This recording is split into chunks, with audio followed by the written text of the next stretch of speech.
painel aqui no ENAI 2020, é o Encontro Nacional da Indústria. Esse próximo painel vai tratar sobre reforma tributária e competitividade. Estão conosco aqui no estúdio o deputado federal Alexis Fontaine e o moderador deste painel, e que também é conselheiro emérito da CNI, Armando Monteiro Neto. E online nós teremos a participação do deputado federal Aguinaldo Ribeiro, também do presidente da Associação Brasileira da Indústria de Máquinas e Equipamentos, ABMAC, José Veloso, o professor da FGV, da Fundação Getúlio Vargas, Isaías Coelho, e Humberto Barbato, que é presidente da Associação Brasileira da Indústria Elétrica e Eletrônica, ABINI.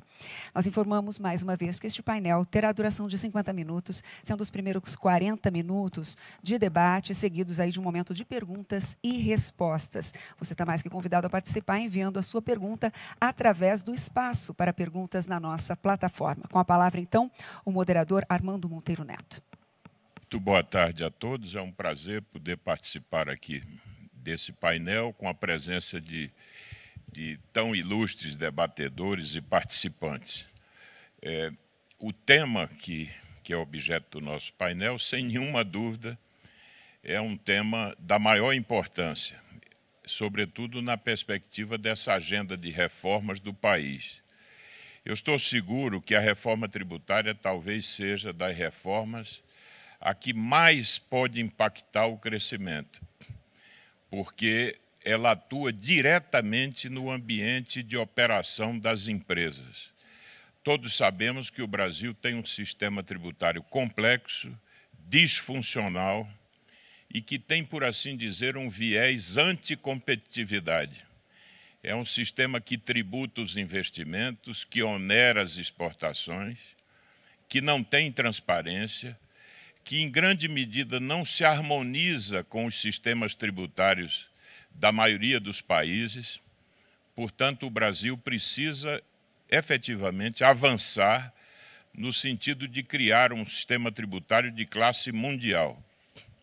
Nós sabemos que a agenda, sobretudo da reforma tributária, o Congresso Nacional tem tido uma atuação importante nesse tema e até, curiosamente, gerado as iniciativas.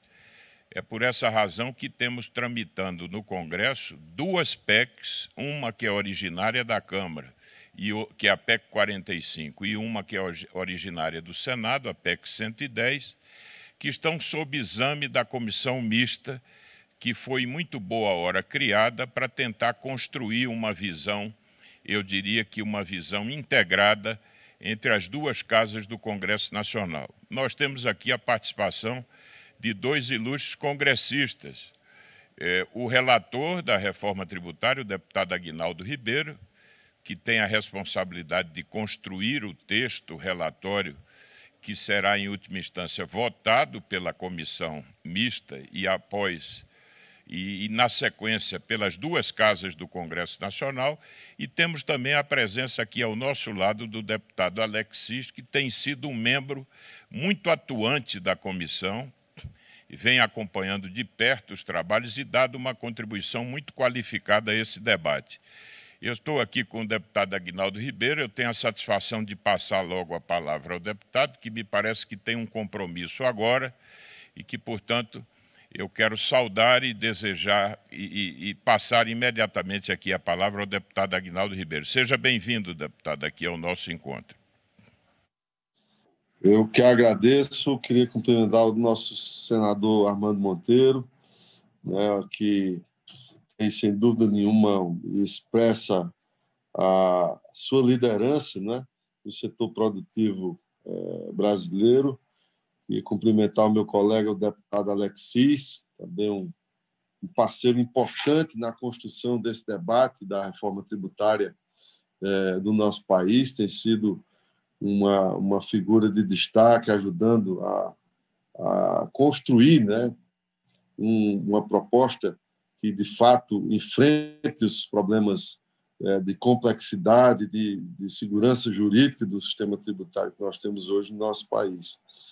E também queria cumprimentar todos que organizaram, né, esse encontro, que, sem dúvida nenhuma, reforça, num momento importante, um debate sobre um tema tão relevante como é o tema da reforma tributária.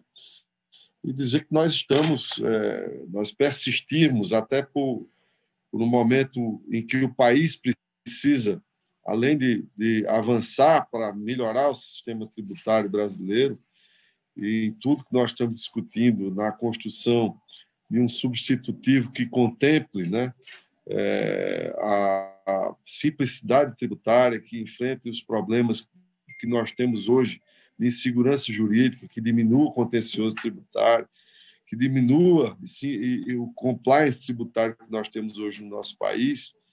Eu tenho a convicção de que, de fato, é importante votar uma reforma tributária, sobretudo num momento como esse, em que nós precisamos ter um impacto positivo no PIB brasileiro, e é isso que nós estamos necessitando, para que nós tenhamos, de fato, uma recuperação nesse momento em que ainda estamos na pandemia. Nós estamos vivendo um momento em que ainda não temos sinais claros de quando, né, teremos esse fim dessa pandemia, e, mais do que tudo, o Brasil precisa de uma agenda, né?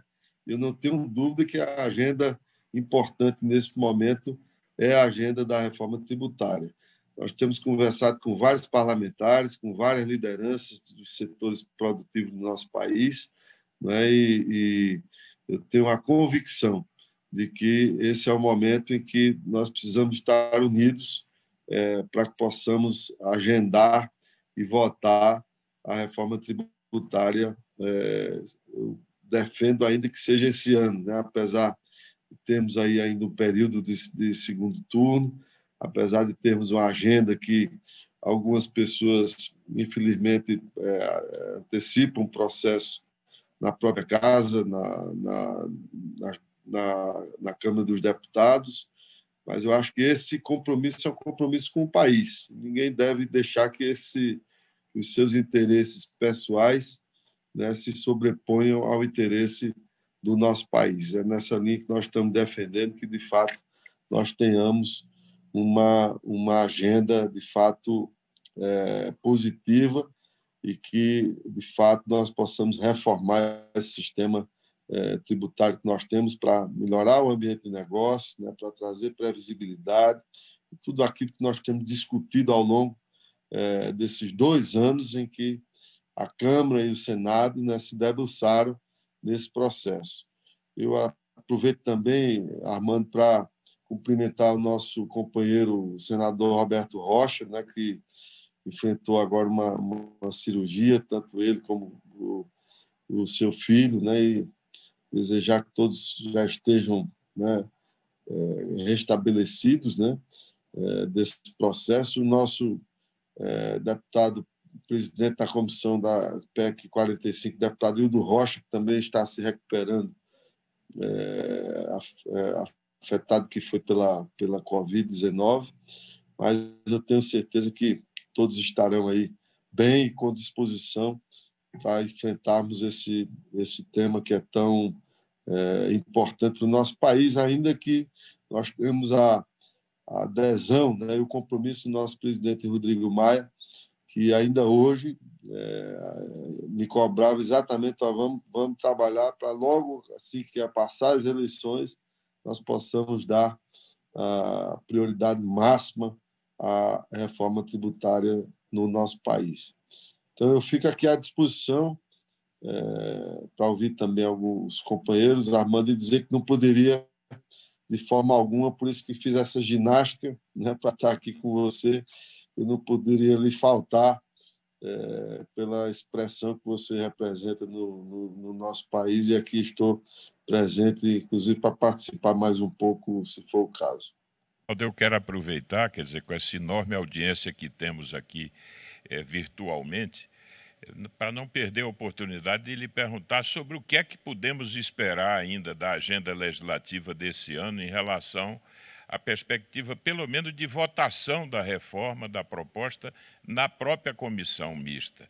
Eu queria uma avaliação sua e aproveito para dizer que o Instituto FSB realizou uma pesquisa com 170 parlamentares 143 deputados federais e 27 senadores. E essa pesquisa foi concluída agora no dia 6 de novembro.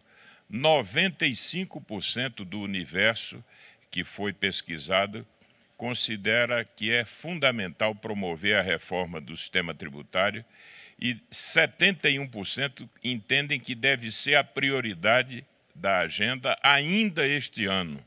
Eu achei uma manifestação muito expressiva e gostaria de ouvir o seu comentário sobre essa questão da chance que temos de ainda votar esse ano na comissão. Olha, Armando, eu acho que isso exemplifica, né, de forma muito clara aquilo que nós vínhamos comentando ao longo de toda a discussão desse processo, que, de fato, há uma disposição do parlamento em aprovar essa reforma. E nós estamos avançando.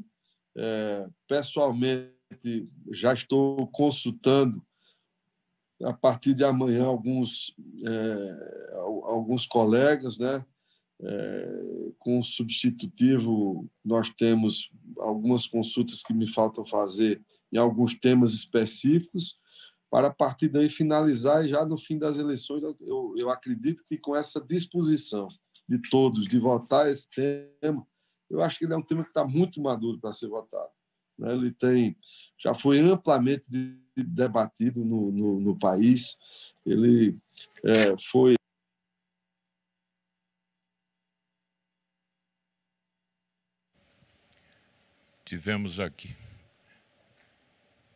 Tivemos um problema aqui com... Bom. Então, eu quero aproveitar aqui a presença do deputado Alexis, que vai nos trazer a sua visão sobre a possibilidade que temos, Alexis, na sua avaliação, de votarmos ainda esse ano na comissão. Por favor, fique à vontade para fazer os seus comentários. Obrigado, Armando. Obrigado novamente pelo convite aqui da CNI. Entendo que, como estava discorrendo o deputado Aguinaldo, o relatório não foi apresentado ainda, mas a gente tem uma condução dentro da comissão mista com um consenso muito bom. A gente tem a convicção, junto ao Senado, né, o senador Roberto Rocha, também na mesma linha. O Aguinaldo voltou. Pode ir. Você está nos ouvindo, né? Por favor, retome aí a palavra. Você estava fazendo a sua avaliação. Perdão, deu um problema na conexão e caiu. Então, eu acho que existe, sim, um cenário muito positivo e uma disposição muito forte do parlamento em votar essa matéria. E eu acho que essa, não é porque eu estou relatando essa matéria, mas eu acho que é o esforço de todos, do Alexis, de todos os parlamentares que estão na comissão mista e os que estavam na comissão e que estão na comissão da PEC 45, da 110, existe um esforço de todos em, de fato, aprovar ainda esse ano. Então, eu acho que essa pesquisa, Armando, que você cita, ele só faz ratificar aquilo que nós estamos dizendo, que há, de fato, uma preocupação para que nós demonstremos ainda esse ano uma agenda positiva no nosso país. E eu não vejo uma agenda mais importante esse ano para que se votar, e mais madura, porque já está pronta, né? Já foi discutida, amplamente discutida, para que nós possamos avançar e fechar esse relatório assim que for concluída o processo de segundo turno aí no nosso país, e que nós possamos avançar. E, para isso, a gente vai estar à disposição, como sempre estivemos, né, de debater, de enfrentar esse tema e ouvir as sugestões que nós estamos ouvindo. Várias sugestões nós já incorporamos no substitutivo, e nós, no momento propício, iremos estar apresentando esse substitutivo assim que o presidente Rodrigo e o presidente Davi, junto com as lideranças, definam essa data de esforço para que nós possamos votar na comissão mista e depois já no plenário da Câmara dos Deputados, posteriormente no Senado Federal. Eu também queria cumprimentar aqui o nosso José Veloso, né? Um grande entusiasta também da reforma, o presidente da ABMAC. Aliás, tem feito um trabalho muito bacana de divulgação de exemplificar o que é a perversidade do sistema tributário brasileiro. E eu queria aqui felicitá-lo, inclusive, pelas as peças publicitárias que ele tem feito e por assumir também esse papel de liderança. Cumprimentar o nosso professor Isaías Coelho, né? Também é um profundo conhecedor do sistema tributário no nosso país, e também cumprimentar o Humberto Barbado, presidente da ABNE. Mas essa é um pouco da visão que nós temos, e eu tenho certeza que nós juntos, no parlamento, a sociedade civil, o setor produtivo, haveremos sim de vencer quebrar esse tabu, né, de nunca se aprovar uma reforma tributária no parlamento brasileiro. Obrigado, Aguinaldo. Eu quero ouvir agora o nosso deputado Alexis, que vai então complementar essa avaliação e trazer aqui a sua avaliação sobre a chance que temos de votar ainda esse ano na comissão, eventualmente no plenário. Armando, eu acho que é uma questão de responsabilidade. Os deputados estão cientes da necessidade disso. A gente conversa muito sobre isso. É muito importante também a presença de José Veloso, que está sempre presente com a gente, Fernando Pimentel, da BIT também, que está sempre conversando muito com a gente. Eu acho que o clima está lá. Nós temos só que alinhar governo com o Congresso e fazer essa matéria avançar por uma questão de responsabilidade com o próprio Brasil. O Brasil não pode mais continuar com um sistema tributário que é completamente fora do cenário mundial, tira a nossa competitividade. Armando, eu lembro, sempre segui muito as tuas falas, a luta que você tem para o Brasil ser competitivo. E quando a gente olha todo o trabalho que é feito, inclusive por um movimento Brasil Competitivo, mostrando o custo Brasil, e quando a gente pega esse custo Brasil e traduz ele para o sistema tributário brasileiro, a gente percebe como o sistema tributário agrega custo desnecessariamente, tira a competitividade, tanto no mercado externo, e obriga o brasileiro a pagar coisas mais caras, bens e serviços, porque tem uma série de penduricários lá que compõem o preço dos nossos produtos e serviços, que inclusive nós pagamos imposto sobre a ineficiência e o custo do Brasil, tirando completamente a nossa competitividade. Então, é importante ilustrar isso, é importante mostrar onde está esse custo, né? Essa questão do insumo, se ele é insumo ou não é insumo, do crédito financeiro, do crédito físico, né? Quando você começa a criar os contenciosos, que você tem que contratar mais advogados, que você tem que contratar consultor, todos esses elementos são elementos que nós temos que eliminar com a reforma.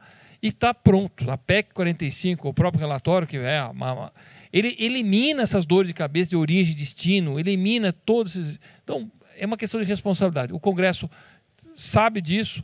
Nós estamos... O Aguinaldo fala muito bem, eu também acabo expondo muito isso.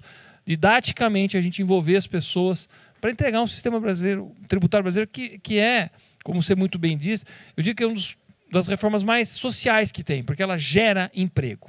Ela faz com que a gente entre num ciclo virtuoso, importantíssimo para a indústria, importantíssimo. A indústria é o que mais apanha com o atual sistema tributário brasileiro. É ele que paga a submissão tributária, diferencial de alíquota, bloco K, toda aquele sorte de coisas que são custos que nós estamos perdendo. E a pauta de exportação mostra isso claramente. Então, estamos prontos.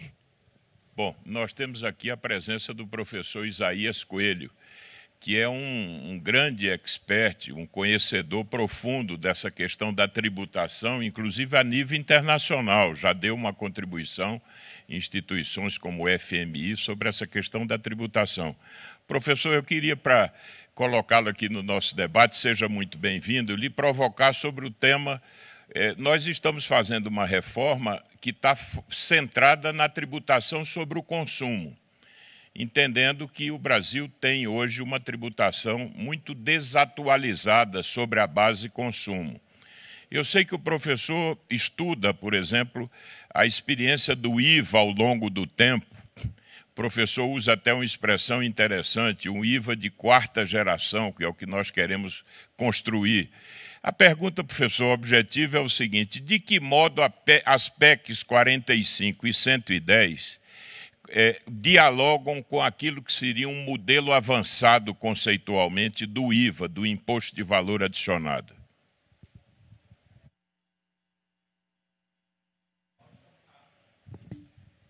Está mudo, o senhor está precisando abrir aí o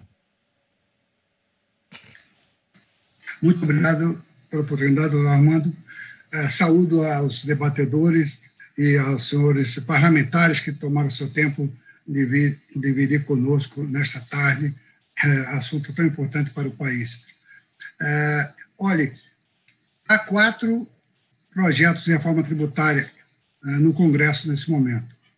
O do Senado, a PEC 110, o da Câmara, PEC 45, um substitutivo apresentado pelos estados, pelo Concefaz, e o projeto do governo, que é um projeto parcial, seria talvez a primeira prestação de um projeto mais global de reforma. E todos eles têm muito de bom, e todos eles buscam eliminar o principal problema que nós temos, que é da cumulatividade tributária e dos tributos entrar nos custos de uma maneira que o deputado Luiz Carlos Auler chamou de gordura trans, no sentido de que os impostos acabam entrando nos custos e, portanto, nos preços e, portanto, tirando competitividade. Todos os projetos têm coisas boas e todos têm suas imperfeições. Até há poucos dias eu publiquei um texto no blog do IBRE, comparando as 4 propostas no que tinham de melhor e nos problemas que ensejavam. O que resulta é que a comissão que está sendo foi constituída de gente muito competente no Congresso Nacional, inclusive o deputado Alex é um membro destacado dessa comissão, conduzida sob a presença do deputado Roberto Rocha, né, e do deputado Aguinaldo. Então, desculpa, o primeiro senador, e está no bom caminho, eu diria. E nós temos uma oportunidade de ouro, porque, veja só, nas últimas 3 gerações nós tivemos mudanças tributárias sempre para aumentar a tributação. E muitas vezes essas reformas tornaram o sistema pior.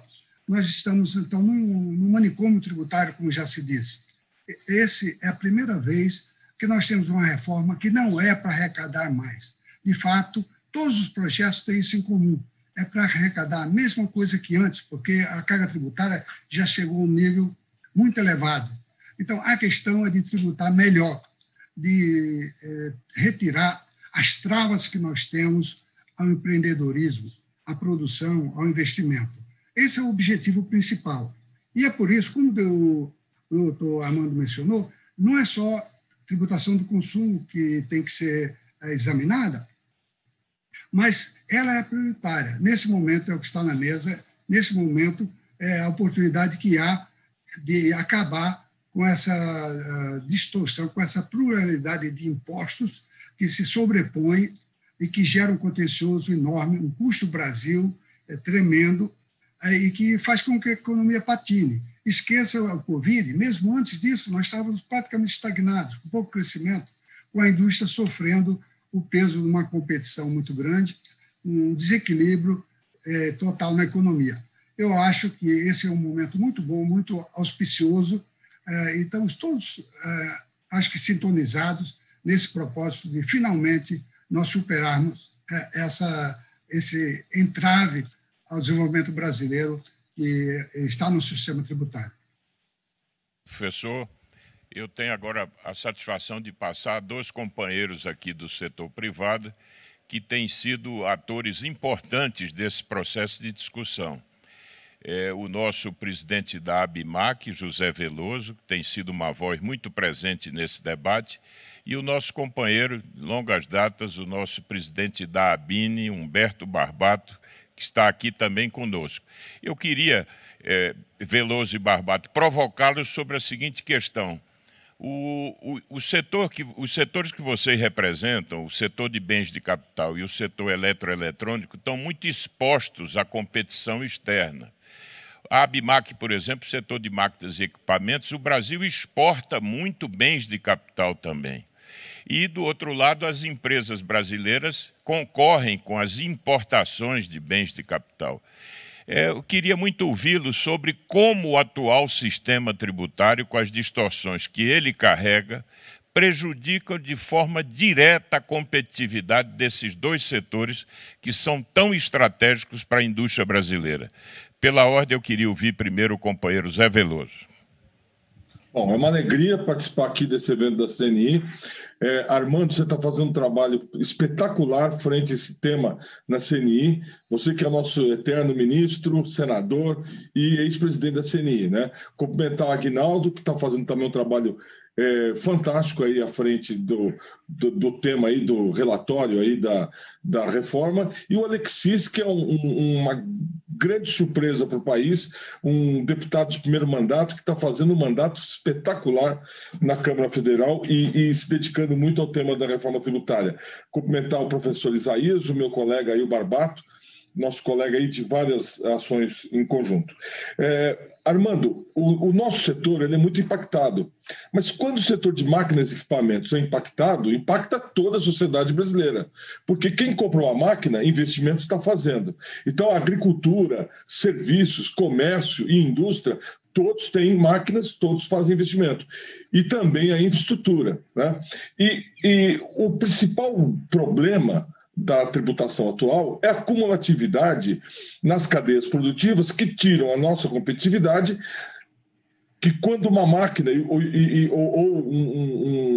uma máquina em geral, para qualquer setor, quando ela chega na expedição das nossas fábricas, ela tem entre 7% e 10% de impostos acumulados que você não consegue se recuperar. Com isso, o Brasil se torna o único país do mundo que tributa investimentos e tributa exportações. Para você ter uma ideia, Armando, bens de capital, o Brasil exporta 20 bilhões de dólares por ano. É mesma coisa que exporta de minério de ferro. Somente máquinas e equipamentos são 15 bilhões de dólares. Somente de máquinas e equipamentos nós exportamos mais do que carne de boi, de frango e de porco somadas. Máquinas e equipamentos exportam mais. Então, máquinas são 15 bilhões, bens de capital 20 bilhões de dólares. Então, a gente exporta impostos. É o único país do mundo. Mas quando um fazendeiro, até um dono de uma padaria, ou qualquer empreendedor vai fazer um empreendimento, ele vai comprar uma máquina ou vai comprar um bem de capital, ele compra junto com esse bem impostos. E o Brasil é o único país do mundo que exporta impostos e tem impostos no seu investimento, né?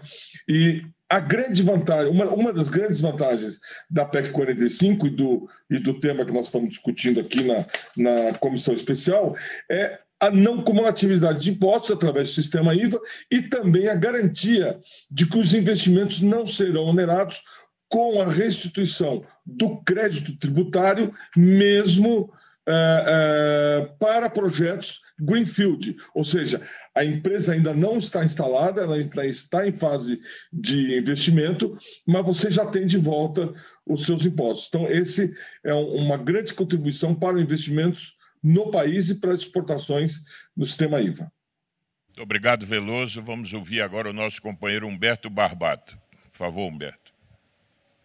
Boa tarde, senhores. Boa tarde, meu prezado amigo senador Armando Monteiro. Boa tarde, deputado Aguinaldo Ribeiro, deputado Alexis Fontaine, professor Isaías Coelho e meu companheiro de tantas jornadas, José Veloso. Primeiramente, senador, eu diria que é preciso considerar que as duas PECs que estão em tramitação, elas visam unificar as bases de tributação, reduzindo os estímulos fiscais, os estímulos setoriais, de maneira que nós possamos simplificar a apuração e a arrecadação tributária, tornando-a, vamos dizer assim, muito mais previsível e menos sujeita a questionamentos de toda sorte, propiciando, então, um ambiente mais seguro para a atração de novos parques empresariais globais. É verdade que as PECs propõem essa unificação de forma mais ampla e, basicamente, as duas propõem tributar bens e serviços que hoje escapam da incidência do ISS, do ICMS, como a exploração de bens e direitos tangíveis e intangíveis, e a alocação de bens, o que nos parece bastante correto, pois com uma base maior todos devem pagamentos. No geral, o setor industrial naturalmente se queixa muito pelo fato de ser excessivamente onerado. E eu diria que isso é parte de um ônus, né, que nós ainda pagamos por termos sido muito bem sucedidos até alguns anos passados no processo de industrialização do Brasil. Então, era natural que se buscasse onerar aquele setor que, evidentemente, era muito pujante. No setor eletroeletrônico, em particular, nós temos tido vamos ter um duplo impacto com qualquer uma dessas duas PECs que foram citadas. Como muitos dos senhores sabem, existe uma crescente migração da atividade industrial para a atividade de serviços. E no meu setor em particular, e principalmente na área de telecomunicações, isso fica bastante emblemático, né? Talvez o melhor exemplo que eu possa dar.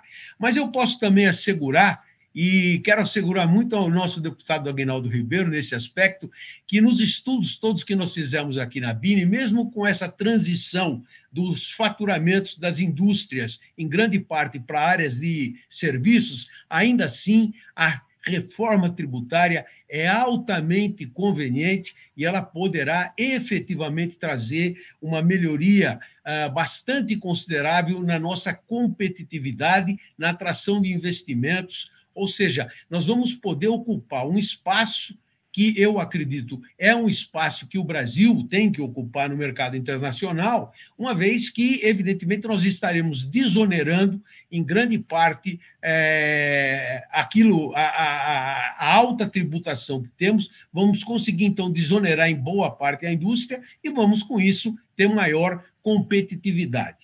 Existem outras preocupações que, se eu tiver oportunidade de colocar, eu ainda colocarei, no que tange principalmente a atividade de pesquisa e desenvolvimento, que é alguma coisa que não está bastante contemplada dentro da reforma que está sendo discutida, mas que preocupa muito o setor eletroeletrônico, que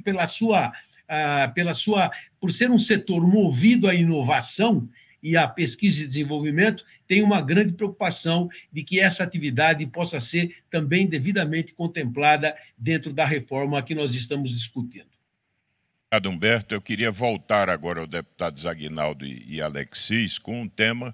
Nós assistimos no debate um conflito aí intersetorial, que de resto é um conflito que volta na discussão da reforma tributária entre o setor de serviços e a indústria. Há outros conflitos também de natureza intersetorial, o próprio setor primário, que tem peculiaridades. Eu perguntaria, Aguinaldo, todo mundo sabe que no Brasil se tributa mais os bens do que os serviços. Há algo que deve representar um compromisso fundamental. Nós não podemos aumentar a carga global, mas seguramente, qualquer que seja o caminho nessa discussão, vai haver uma certa redefinição das cargas setoriais, uma redistribuição das cargas setoriais. Como é que os deputados veem essa discussão que opõe muitas vezes o setor de serviço e a indústria na perspectiva dessa redefinição das cargas setoriais? Bom, eu tenho uma visão, Armando, que primeiro, como estamos falando sobre tributação no consumo, inclusive, sobre o consumo, embora tenhamos também um debate ainda sobre renda e patrimônio, um debate também importante do ponto de vista, inclusive, da progressividade, mas eu acho que quem paga, em última instância, o imposto é o cidadão, né? Então, essa é uma primeira visão que a gente tem que ter com a concepção de um imposto sobre valor agregado. E, lógico, eu concordo inteiramente com você, eu tenho dito isso sempre, que se tiver que abrir o substitutivo, o primeiro caput que nós estaríamos pondo era que não haverá aumento de carga tributária. E, como você muito bem disse, muito pelo contrário, você tem que ter uma redistribuição dessa carga. O que eu quero deixar muito claro é que o que nós estamos trabalhando é num substitutivo que, primeiro, nós não podemos pensar de forma para setor específico, seja ele qual for, nem para entes federados também, seja ele qual for. Eu acho que o nós temos que perseguir um sistema tributário que seja justo. Porque se ele for justo, ele vai ter o equilíbrio necessário para, ao longo do tempo, com a própria transição, você equilibrar o nosso sistema tributário. Então, essa é uma visão que eu tenho muito clara. Então, é lógico que quando você vai promover uma reforma, do ponto de vista setorial, existe sempre a apreensão de eu vou pagar mais imposto. Por isso que esse é um medo que eu terei com a reforma tributária. Por quê? E isso é razoável e compreensível de entender, porque historicamente foi assim mesmo, né? Sempre se falou em mudar o sistema tributário, foi geralmente para se adotar um novo imposto para cobrir, ou um aumento de imposto para cobrir uma carga tributária cada vez mais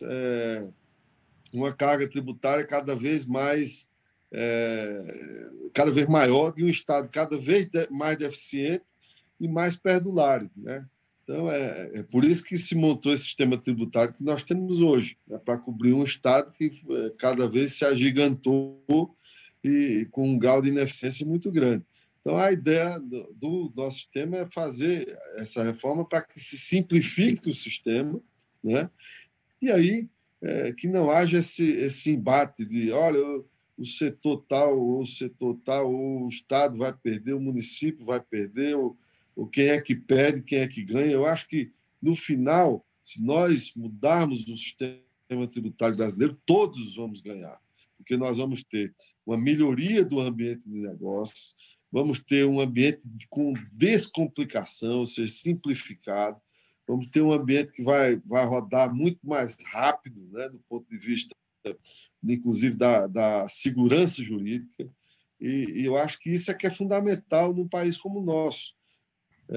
E essa é a visão que eu tenho, né, de trabalharmos uma reforma tributária que seja boa para o Brasil. Se ela for boa para o Brasil, vai ser boa para os setores produtivos, para o setor econômico, vai ser boa para os estados, para os municípios e para o próprio país. O que não dá mais para a gente adiar é manter um sistema tão perverso com o cidadão brasileiro, tão perverso com o empresário brasileiro, com o empreendedor, com o industrial, né, que nós temos hoje no nosso país. Porque aí todo mundo paga mais, né? No final das contas é essa. Um setor pode pagar um pouco menos do que outro, mas, ao final, todos pagamos mais. Então, essa é a reflexão que eu tenho muito clara e que quero contar aí com a ajuda de todos, né, os parlamentares e a sociedade civil, os setores produtivos, para que a gente possa avançar e aprovar essa reforma juntos. Muito bem. Deputado Alexis. Eu tenho a mesma visão sistêmica, né? Nós não temos que olhar por setores, nem por Estado, nós temos que olhar para a economia como um todo. Os números mostram que nós temos o pior sistema tributário do mundo e não dá para, nessa discussão que o serviço hoje tem uma vantagem competitiva de pagar menos tributo, mas quando a gente olha para a indústria, ela está pagando a conta do serviço e a própria conta. E isso faz com que, no fundo, tenham distorções na economia, por exemplo, na construção civil, que a gente não industrializa a nossa construção civil porque é mais fácil assentar tijolo e rebocar a parede do que vir com um painel pronto, uma vez que um pague ISS e outro pague ICMS. Muito bem dito pelo deputado Aguinaldo Ribeiro, o centro da discussão tem que botar o cidadão brasileiro. Ele tem dois bolsos, um que compra bens e outro que compra serviços. E quando a gente olha a pirâmide social brasileira, a base da pirâmide consome muito mais bens, que tem hoje mais carga tributária, do que o topo da pirâmide, que consome muito mais serviços e que tem menor carga tributária. Então, até dentro disso, a gente consegue resolver o problema das regressividades, que a gente tanto reclama no Brasil, mitigar isso só de fazer com que todo mundo pague a mesma carga tributária. E eliminando as distorções que acabam acontecendo em distribuições alocativas, porque nós temos essa diferença. E quando a gente olha as maiores economias do mundo, todas têm uma base igual, uma alíquota única. Por isso que é importante um IVA nacional de base de alíquota única, para que a gente elimine qualquer problema de falta de neutralidade. A gente sempre fala muito na reforma em simplificar para ser acessível, intuitivo para qualquer brasileiro, e não só para aqueles brasileiros que podem contratar bons advogados e contadores. Tem que ter neutralidade, tem que ter a transparência, Armando. O brasileiro não sabe o que paga, ele é passivo, ele não sabe o que tem de carga tributária no sapato, na bicicleta, no automóvel. E tem que ser equânime, nós temos que ter capacidade, quem tem maior capacidade de contribuir, que pague. E hoje é completamente distorcido. Então, nesse sentido, a discussão tem que ser madura, tem que ser enfrentada de frente. E não dá para tentar... porque algum setor hoje paga menos, fala, puxa, não podemos aumentar. Nesse reequilíbrio que nós temos que procurar é que a carga global se mantenha. Isso é inaceitável que aumente a carga para o brasileiro.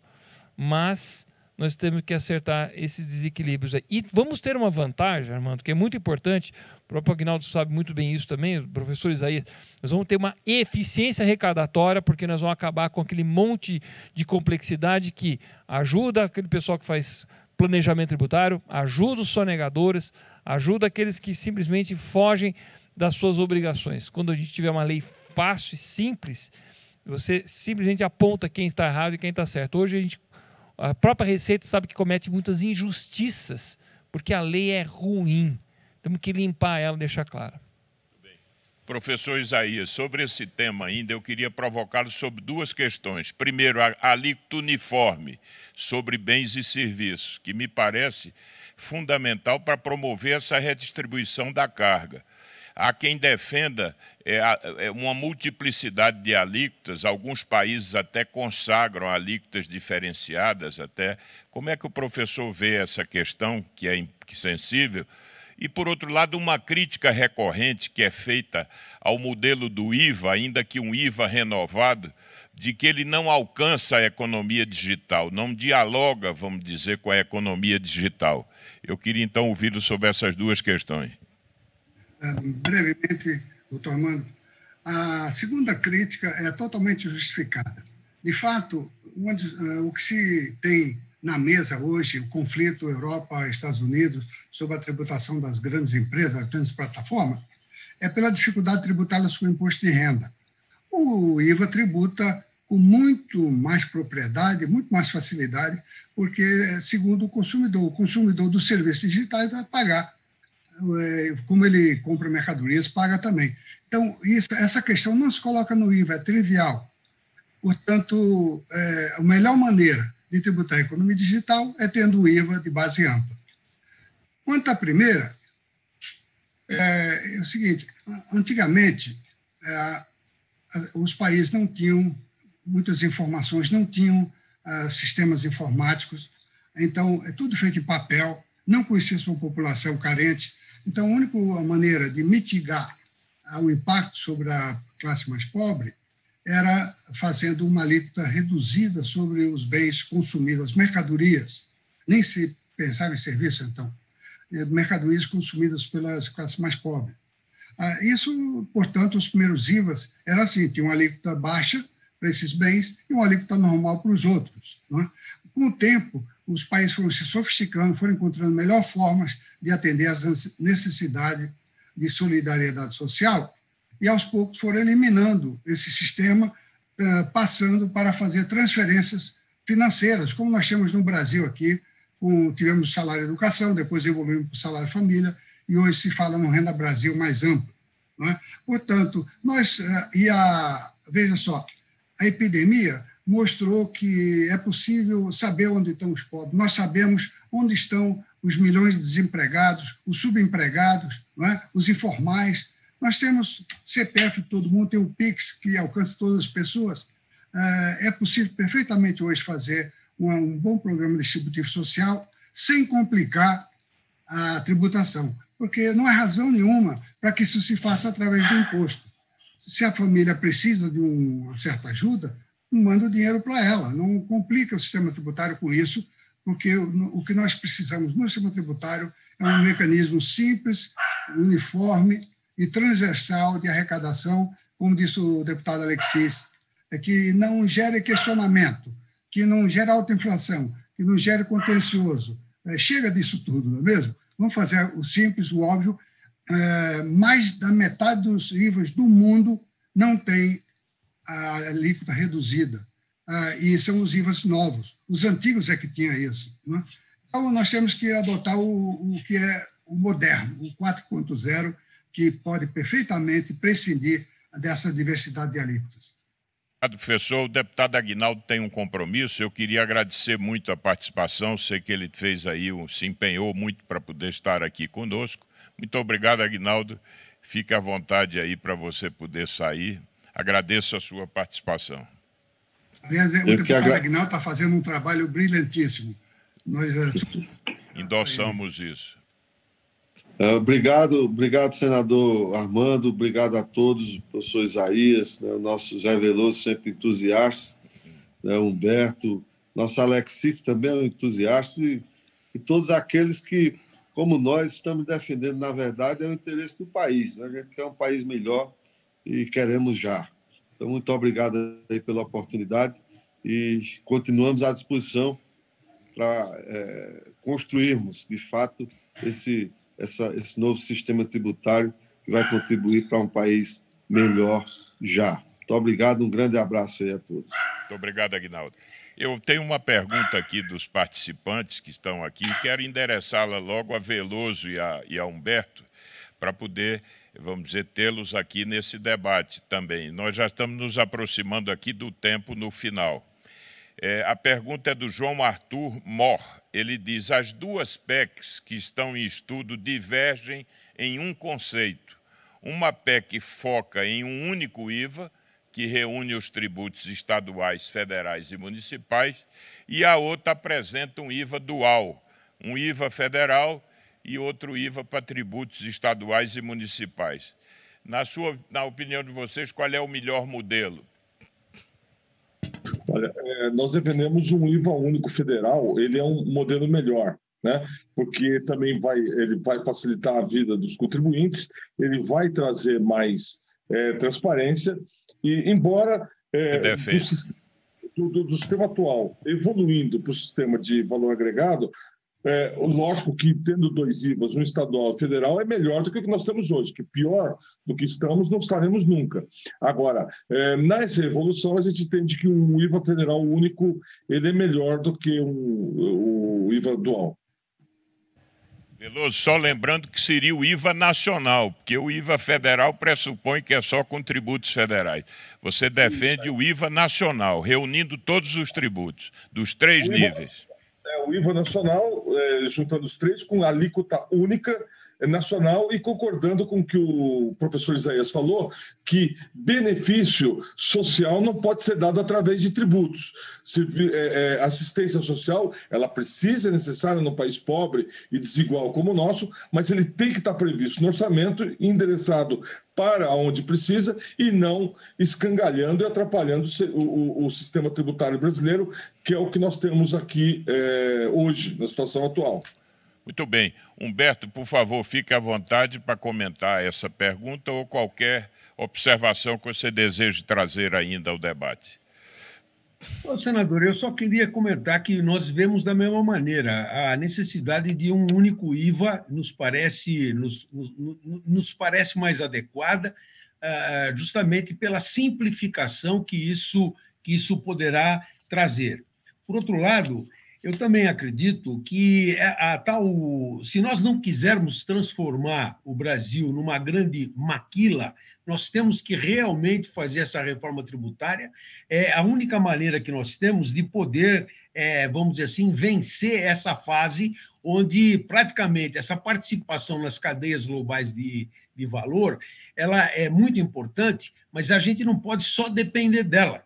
O que eu queria colocar anteriormente era justamente esse fator que me parece muito preocupante. A nossa pandemia, que lamentavelmente nós passamos por ela, talvez o setor que eu represente foi aquele que primeiro sentiu, porque como a pandemia começou na China e nós temos uma dependência fantástica de insumos chineses, nós praticamente, antes de iniciar a pandemia aqui no Brasil, já falávamos na falta de insumos. Portanto, é uma grande oportunidade que nós temos. Eu acho que a pandemia veio até mostrar essa necessidade de uma reindustrialização do país, e eu não exagero quando digo o seguinte, que eu acredito que a nossa reindustrialização ela começa efetivamente com a reforma tributária. Olha, eu quero dizer que nós tivemos aqui um debate interessante, é pena que o tempo tenha sido curto.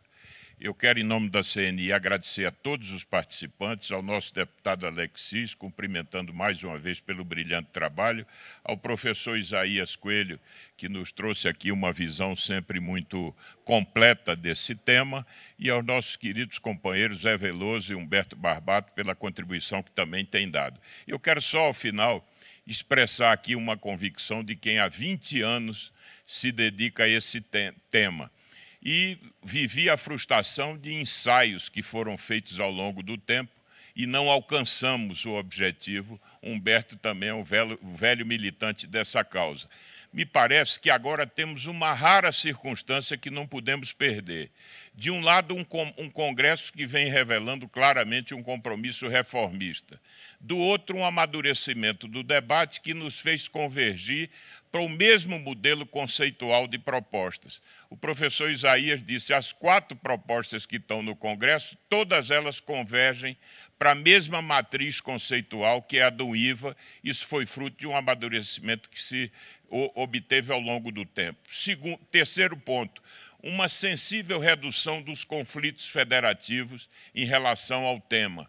Basta verificar que os secretários de Fazenda, seja ele do Piauí ou de São Paulo, estão entendidos a respeito de uma proposta que se traduziu naquela emenda que foi encaminhada. É claro que os municípios grandes ainda reagem, etc., mas eu diria que essa taxa de conflito foi muito reduzida. E, finalmente, o sentido de urgência que o agravamento da crise nos coloca. Essa agenda está pressionada, o Brasil está desafiado a avançar sob pena de nós perdermos mais uma década. Muito obrigado a todos.